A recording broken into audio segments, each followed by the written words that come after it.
बेहद शर्मनाक बात उस लेडी डॉक्टर ने कही, किस किए तब तुम्हारे 12 रुपए वसूल हो गए। जब तुमने उसके प्राइवेट पार्ट्स को टच किए तब कह रहे 180 रुपए रिकवर हो गए। जब तुमने उसके साथ फिजिकल रिलेशन बना लिया तब तुम्हारे पूरे पैसे वसूल। लोग व्यू पाने के चक्कर में सारी मर्यादाएं पार कर चुके हैं कि एक रियलिटी शो में एक लड़का यह कह रहा है कि मैंने एक लड़की को 370 रुपए की बिरयानी खिलाई और उस 370 रुपए की भरपाई के लिए वह बताता है कि मैंने उसको किस करा, उसके प्राइवेट पार्ट को टच किए। और शो को होस्ट करने वाले कहते जब तुमने किस किए तब तुम्हारे 12 रुपए वसूल हो गए। जब तुमने उसके प्राइवेट पार्ट्स को टच किए तब कह रहे 180 रुपए रिकवर हो गए। जब तुमने उसके साथ फिजिकल रिलेशन बना लिया तब तुम्हारे पूरे पैसे वसूल हो गए। और उस शो में लड़के भी उपस्थित हैं, लड़कियां भी उपस्थित हैं। पूरा भारतवर्ष उस शो को देख रहा है और धीरे धीरे मतलब आप ऐसी अभद्रता को, जिस अभद्रता को हम एकांत में भी करने में, कहने में सहज महसूस नहीं करते, ऐसी अभद्र चीजों को, ऐसी अभद्र भाषा को, ऐसे अभद्र व्यवहार को आप सहज करना चाहते हैं कि समाज इन सबके प्रति बड़ा सहज हो जाए। हम बात कर रहे हैं प्रणीत मोरे की, जो कि बिग बॉस के में जाने के बाद से पॉपुलर हुए और लोग उनको जानने लगे। उसके बाद वो अपना एक रियलिटी या कॉमेडी शो चलाते हैं जिसको क्राउड वर्क कहते हैं। उसमें वो क्या करते हैं, यंग युवा लड़के लड़कियों को अपने शो में बुलाते हैं और नई जनरेशन से ऐसी कहानियां सुनते हैं जिससे कि लोगों को इंटरेस्ट आए। और ये हंसी मजाक तक तो बातें ठीक है, लेकिन जब आप समाज की दिशा और दशा को परिवर्तित करने लगते हो तब आप समाज के लिए एक कॉमेडियन या एक कलाकार नहीं रह जाते, तब आप बन जाते हैं समाज के लिए जहर, जो समाज का सर्वनाश कर रहा है। क्योंकि प्रणीत मोरे के शो में एक हिमांशु जांगड़ा करके लड़का आता है और वह लड़का अपनी कहानी बताता है कि मैंने एक लड़की को 370 रुपए की बिरयानी खिलाई और उस दौरान वह कहता है कि अगर मैंने 370 रुपए की उसको बिरयानी खिलाई है तो मैं उसको रिकवर भी तो करूंगा, यानी उसकी वसूली तो करूंगा। और वो बताता है कि मैंने वसूली कैसे करी, पहले मैंने उस लड़की के साथ डेट पे गया, गाड़ी में वो चिपक के बैठी, फिर उसके बाद मैंने उसके साथ ऐसा किया। उन शब्दों को यहाँ पे कह पाना एक सामान्य या एक सभ्य समाज के लिए संभव नहीं है, लेकिन उसने उसके प्राइवेट पार्ट्स को टच करने के साथ फिजिकल रिलेशन बनाने की सारी बातें कही।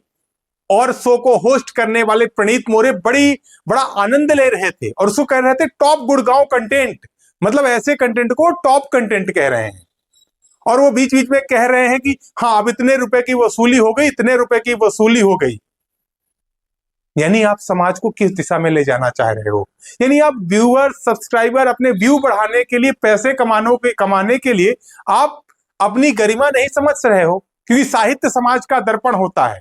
अब लोग साहित्य तो नहीं पढ़ रहे, लेकिन सोशल मीडिया भी वर्तमान समय में साहित्य का कार्य कर रहा है और आप समाज को ऐसी दिशा दे रहे हैं। और हद तो तब हो गई जब प्रणीत मोरे उस लड़के को पुरस्कृत करते हैं कि तुमने बहुत अच्छा कंटेंट दिया है और उसको कुछ पैसे देकर उसको उत्साहवर्धन करते हैं और लोगों को और युवाओं को यह कार्य करने के लिए प्रेरित करते हैं कि आप भी ऐसी कहानियां लेकर आइए। इनाम देने का मतलब है कि आप वैसे कार्य को बढ़ावा देना चाहते हैं, यानी वो और पैसे देके कह रहे हैं कि आप और भी लोग ऐसी ही कहानियां लेकर आए। अब ये पहला वाक्य नहीं है प्रणीत मोरे के शो का। करीब 3 महीने पहले सेजल पवार नाम की एक लेडी डॉक्टर भी उनके शो में आई थी और उनसे भी ऐसी ही कहानी जानते समय बेहद शर्मनाक बात उस लेडी डॉक्टर ने कही। और उससे भी शर्मनाक, बेशर्म यह शो को होस्ट करने वाले प्रणीत मोरे हैं जिन्होंने उस कहानी पे आनंद लिया। वह लेडी डॉक्टर बताती है कि जब हमारे पास डेड बॉडी आती है जिन पर एक्सपेरिमेंट करके डॉक्टर सीखते हैं और समाज के उत्थान के लिए, लोगों की बीमारियों से इलाज करने के लिए तैयार होते हैं। और बॉडी डोनेट कौन करता है?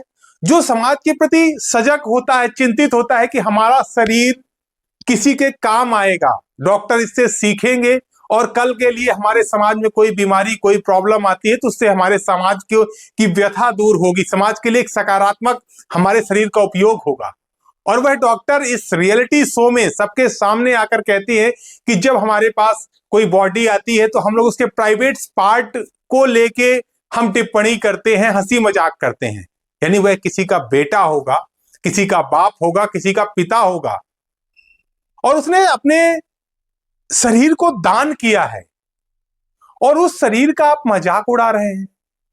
और चलो आपने मजाक उड़ा और साथ में आप रियलिटी शो में पूरी दुनिया को बता रहे हैं, यानी आप दुनिया को यह कह रहे हैं कि वहां शरीर देना, त्याग करना या ऐसी भलाई करना कोई बड़ी चीज नहीं है, यानी ये अच्छी चीज नहीं है, क्योंकि उसका मजाक उड़ाया जा रहा है। मतलब जिस चीज का मजाक उड़ाया जा रहा है, मतलब आप उस चीज को रोकना चाहते हैं। यानी ऐसे रियलिटी शो हमारे युवाओं को किस ओर ले जा रहे हैं? क्या ये वही देश है जहां विवेकानंद, स्वामी विवेकानंद जैसे युवा पैदा होते थे, कि जो पूरे विश्व ने जिनका डंका माना है, कि जिनके भाषण को आज भी हम गूगल में सर्च करके, यूट्यूब में सर्च करके सुनते हैं कि हमारे अंदर कुछ नई ऊर्जा का प्रवाह हो जाए। आज ऐसे वाहियात किस्म के शो चल रहे हैं, और एक शो नहीं है, बहुत से शो हैं जिन्होंने कॉमेडी या इंटरटेनमेंट की कोई मर्यादा नहीं रखी है, कि कुछ भी कह रहे हैं, कुछ भी सुन रहे हैं, और युवाओं में एक ट्रेंड बन चुका है कि हम आधुनिक होने के लिए हमारे शब्दों में बेशर्मपना होना चाहिए, हम वल्गर बातें करें, हम नशाखोरी करें, हम सिगरेट पिए तो हम मॉडर्न होंगे। क्षमा करिएगा, लेकिन गर्ल्स में भी है कि हम अगर कपड़ों को थोड़ी सी व्यवस्थित अगर कोई बहन पहनती है कपड़े, तो वह मॉडर्न नहीं है। वो भले कितनी भी एजुकेटेड हो, पढ़ी लिखी हो, लेकिन उसे कहीं ना कहीं कम आधुनिक आंका जाएगा।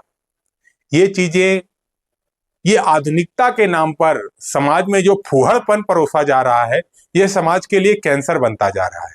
तो आप सभी से आग्रह है कि ऐसे शो या ऐसे भी कार्यक्रम जब भी आपको दिखें, उनका पूर्णतः बहिष्कार करें, क्योंकि यह समाज हित में कतई नहीं है, केवल यह समाज के विनाश के लिए।